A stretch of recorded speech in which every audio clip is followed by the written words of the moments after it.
guys, pupunta tayo ng Bikutan sa headquarters ng RG Mechanics. Mapakabit tayong busina. Last time, tunog ka e-bike eh. Ito medyo malakas-lakas. Dito tayo sa Monkin Shop sa may Perpetual Tanyag. Kain natin sila Sir Kael, ating mga magigiting na RG Mechanics. Alright, let's go.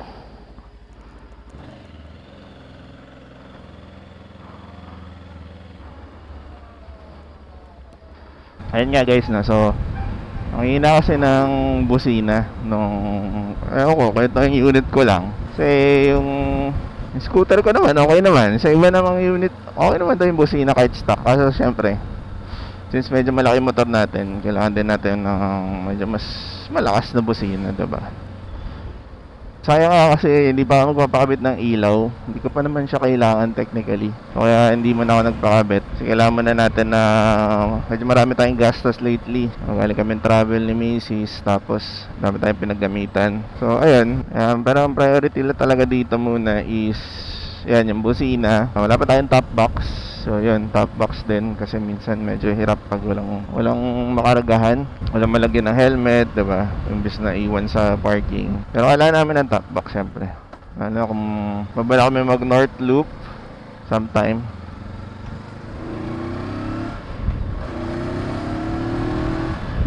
Dami akong pinag-check na options, no? Minsan pwede magpakabit. Unang-una syempre dun sa Vogue. Nag-check din ako dito sa Bulihan Silang, Secret Shop, iba pang shop. Dito din sa may EA Ninja Shop, dalasan mga Kawasaki bikes yung ginagawa nila. Pero nakikita naman sila ng ibang brands doon. Madalas big bike talaga, no? Okay doon, mabilis ko usap yung may-ari. Kaso feeling ko wala silang item. So yun, pag-isip ko bakit medyo malayo nga lang tong Monkin Shop, no? Bakit di natin sadyain, diba? So doon tayo sa siguradong magkakabit. At the same time, makakatulong din tayo sa shop ni Sir Kael, no?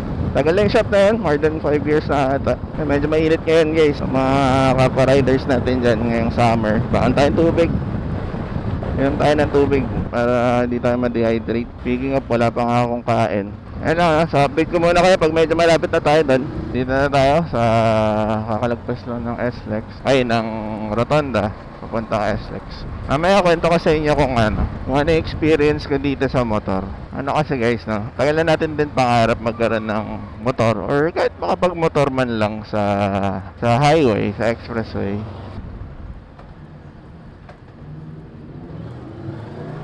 Tapos isip ko, ipon ako. So pasalamat na lang din ako kay Mrs., no? Tinulungan niya tayo mag-ipon. Kasi kung ako lang, wala, hindi tayo makakaipon. Naghahanap-hanap na tayo ng mga iba't ibang brand panahon na yun.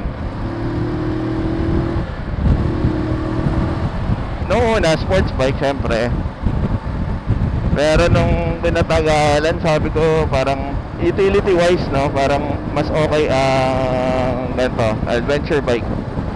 Narinig din naman kasi kami ni Mrs.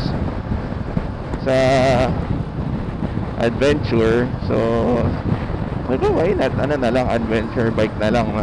So naghanap pa na ng mga brands. Syempre yung pinakagusto natin yung top of the line, no? BM, yung GS. Ang problema lang doon, hindi kasi tayo nabihiyaan ng ng height guys eh. Or kahit mga mahabang legs, hindi natin nabot, diba? Kahit may lowering kit pa yan, hindi tayo masyadong confident pag ride natin or pag ginamit. Naghanap pa na ng brand. Buti na lang din tong mga Chinese brand makers. Medyo lumalaban na rin yung brand ng mga Chinese, no? So yun, chinek natin. Una-una ko na talaga nagustuhan yung Bristol, yung Venturi 500. Specs wise, parang that time solid na siya talaga. Tapos tinesting ko dito sa may Bristol Imus, no? Yun po ako. Sabi ko, abot ko. So, natuwa ako. So, parang at that time, sabi ko, goal ko talaga na at some point, makabili din tayo ng ganun. So yun, ipon-ipon, tingin-tingin pa din. May natipuan din ako na isa pang bike, yung Trident 660 na Triumph. Sobrang ganda kasi tumunog ng ano, no, ng inline 3. Tsaka may isa tayong tropa, shoutout kay Greg Bercasio, kabatch natin noong college.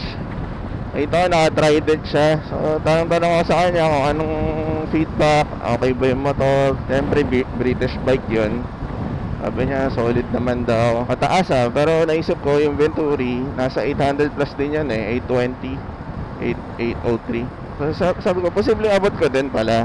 Tanong-tanong na tayo, nag-message na tayo sa mga page. Medyo pricey lang din talaga kasi 500,000 na siya. Parang, para sa akin, hindi siya ganun ka-practical at this point in my life. Kasi, para kumuha nun. Check pa din tayo. Para sabi ko, parang okay na tong Bristol siguro. Tapos, may lumabas na bagong brand, yung QJ Motors, diba? Under Bristol din sila. So, nakakita ko, sabi, uy shit, parang okay din to. May adventure bike din sila actually. SRT yata yun, something. Parang ganun. Ang ganda din. Tapos, siya naging specs, mas mataas pa sa Venturi. So, negative na. Tapos, siguro mga lumibasan 2 years, 3 years. May sapat na ipon na tayo. Sakto, may nakita ang brand, Vogue. So, adventure bike. Which is ito yung 525. Una-una, kamukha kasi siya ng may kahawig siya ng GS. So nagustuhan ko, diba? Tapos, nakita ko yung spec. Sabi ko, mababa lang. So yun, tinantahan ko one time sabi ko, kaya to. Kasi halos kasing height na ng Venturi. Kasi yung Venturi na-try ko na. Although hindi ko talaga to na test ride or anything, hindi ko pa nasusubukan. Pero yun, parang sabi ko, pwede to Sabi ko, plus mas maganda yung specs. Hindi naman sa inaano ko yung Venturi Kasi may traction control, may ABS, switchable pa. Ayun, naka-KYB, naka-Nissin calipers. Sabi ko, ayos Sabi ko, yun. Nakita ko si Missy. Sabi ko, parang gusto ko nang bumili ng bike. Bago to, this year lang to, 2025. Kasi nag-birthday tayo last April. Inawita ko si Missy. Sabi niya, bahala ko kung kaya mo. Maganda na, saktong-sakto sa presyo. Di siya ganun kamahal tulad ng ibang brands na top of the line. Pero pasok sa budget. Kasi that time, may ganung na ako pera. So, sige ba, try natin. So, pumayag na si Mrs. Nagulat tayo, no? Ayun, so, pinunta namin yung Vogue Emus. Ginawa namin, online nga lang nagpa-reserve ako ganyan. Down payment, ganyan. Tapos, parang after 2 days, na-CI ako after 1 day. Tapos after nun, ayun, na-approve naman na. Tapos yun, yung mga requirements, pasa lang online. Sobrang bilis ng transaction, sobrang saludo ko sa Vogue Emus. Tapos after 1 day or 2 days ata, sabi ng Vogue Emus, ayun na makuha yung unit. So yun, ginawa na natin, si Mrs. Dala-dala namin helmet namin, nag-bus kami from Mendez. Ayun, solid. Nauwi namin. So nung una ko sinakyan to, actually, nung ilalabas ko na sa kasa, since first time ko talaga hindi ko kasi siya hindi ko tinest ride. So, hindi ko alam yung feel, yung so sobrang kabado tayo nun. Hindi ako aware kung hindi ko muna inalam kung ano yung pinapasok ko dun sa pagbili na itong bike na to. Medyo mabigat din talaga siya actually. Mas mabigat itong Vogue kaysa sa Venturi, no? Kasi dry weight na ito 196, so pag kinargaman ng full tank to 200 plus, yung Venturi medyo mas magaan. Hindi tayo ganun kasanay mag-shifting, pero medyo marunong naman tayo kasi naturuan tayo ni AirPods. Ngayon, puro kajut-kajut kami, untog-untog yung helmet namin ni Mrs. Nakakatawa. So hindi pa yun yung time namin. Yun, tama. Kasi nagparanyake kami. From Imus to Paranaque. Yan, pauwi kami. Yung feeling nung nakakapag-motor na ako that time sa highway, sa expressway, sobrang solid. Kahit si Mrs. sabi niya, sobrang saya ko daw nung dumadaan kami sa SLEX na nakamotor. Sabi ko, sobrang nakaka-grateful. Parang hanggang ngayon hindi pa rin ako makapaniwala na isa na rin ako. Kasi dati pag nag-drive ako, nagko-commute, nakita ka sa SLEX, sabi ko, ito ngayon solid naman, no? Nakakapag-motor sa express. Parang sabi ko, one day magagawa ko din yan. And ayun na nga, nabigay sa atin itong Vogue, itong 525 DSX natin. Sobrang solid ng experience, guys. nakaka-humble, then nakaka-grateful ng sobra. Kasi di ko akalain, natutungtong ako dito. Malaki ang salamat ko sa misis ko sa lahat ng aspect ng buhay ko. Inayos niya actually yung buhay ko. Ayun lang guys, tatanungin niya this 2025 kasi alam ko mga 1 year ago na tong lumabas tong motor na to. Kung tatanungin niya kung worth it pa bang kumuha ng DSX ngayon, oo naman, sobrang worth it. Performance wise, walang vibration, sobrang smooth ng handlebar, ng clutch. Beginner friendly talaga siya. Yun lang masasabi ko. Sobrang stable, pero sobrang sulit na itong bike na to. Wala na akong masasabi. Comfort wise and all. Nga pala, pinatabasan ko na rin yung upuan natin, no? Para mas confident pa tayo. Dati confident lang, ngayon mas confident na. Siguro from 8, hindi ko alam, 810 ba to? 830. Siguro naging 800 to 790.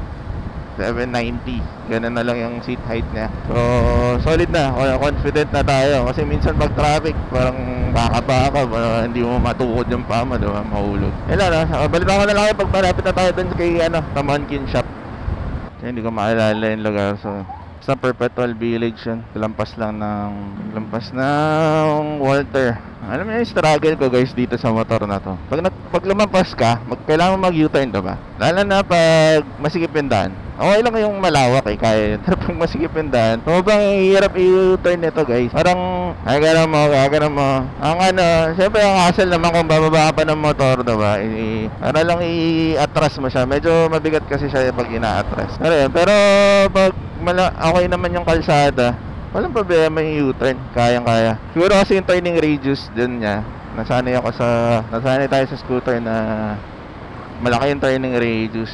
Lampas na tayo ng Walter. So, ibig sabihin, malapit-lapit na yun. Sana tayo lang magpas, diba?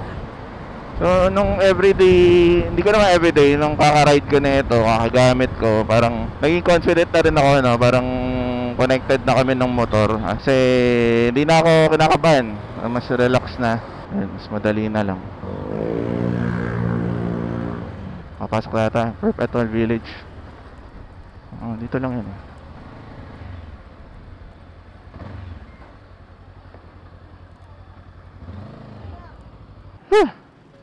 Nakainit. Tama lang kamo daw yun. Pag nasulsulan na, may pera yan, may pera dyan. Panay punta doon sa bahay nang hingi ng sorry, hindi nila matagpuan.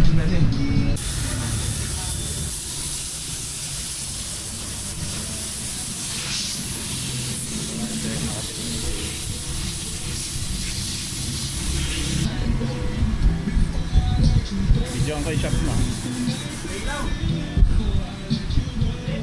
Guys, kung kailangan nyo ng mga piyesa, scooter, pwede rin pang big bike, bola, ulan, genuine parts, meron din syempre pulley. Ito nakabit natin guys, genuine yan. Saka malulupit yung mekaniko nila dito, syempre RG Mechanics yan. Ilaw, Korean brand, hindi na sila nabenta ng China brand daw dito. Handle grip, Finland, langis, karamihan, motul, Kazik. Guys, punta lang kayo dito sa Monkin Shop ni Sir Kael. Yung posing owner.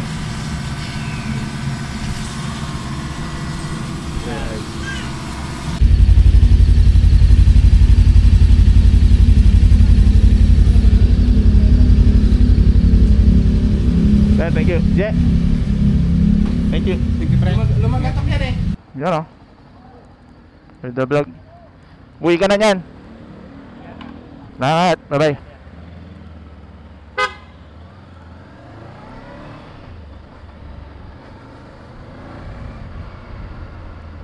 Yan. Salamat sa Monkin Shop, no? Ano kay Sir Kael. Mga tropa natin sa RG. Nakakabitan na tayo ng malakas-lakas na busina. Hindi na tayo tunog e-bike. Again, salamat Monkin Shop. Check yung shop nila dito lang sa may Bigutan exit. Tapos pabalik dito sa East Service Road. Paglampas yan ng Walter, Perpetual Village. Tapos yun, makikita nyo na yung shop nasa bandang kaliwa pagpapasok. Medyo traffic lang kasi rush hour na.